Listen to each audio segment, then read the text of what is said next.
से तौला जाता है। दिल के रिश्तों को दौलत से तौला जाता है।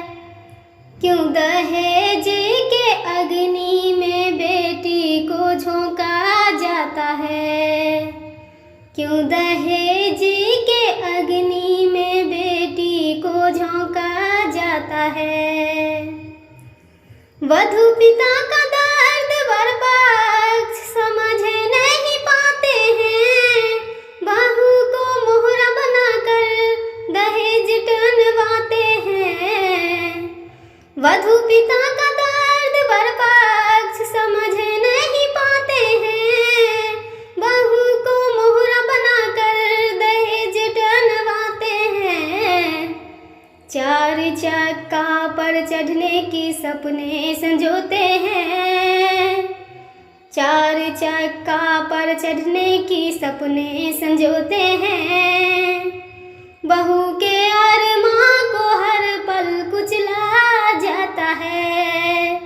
क्यों दहेज के अग्नि में बेटी को झोंका जाता है। बहू कुछ बोले तो सब हाथ चलाते हैं।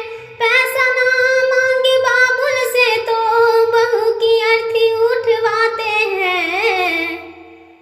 बहू कुछ बोले तो सब हाथ चलाते हैं। पैसा ना मांगे बाबुल से तो बहू की अर्थी उठवाते हैं। बेटी की पीहर में मातम छा जाता है। बेटी की पीहर में मातम छा जाता है। वर पक्ष में जश्न मनाया जाता है।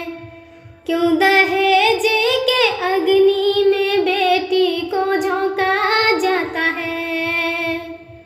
ऐ खुदा तेरी कैसी खुदाई है। तूने कैसी ये लालच फैलाई है। दिल के रिश्तों को दौलत से तौला जाता है। दिल के रिश्तों को दौलत से तौला जाता है। क्यों दहेज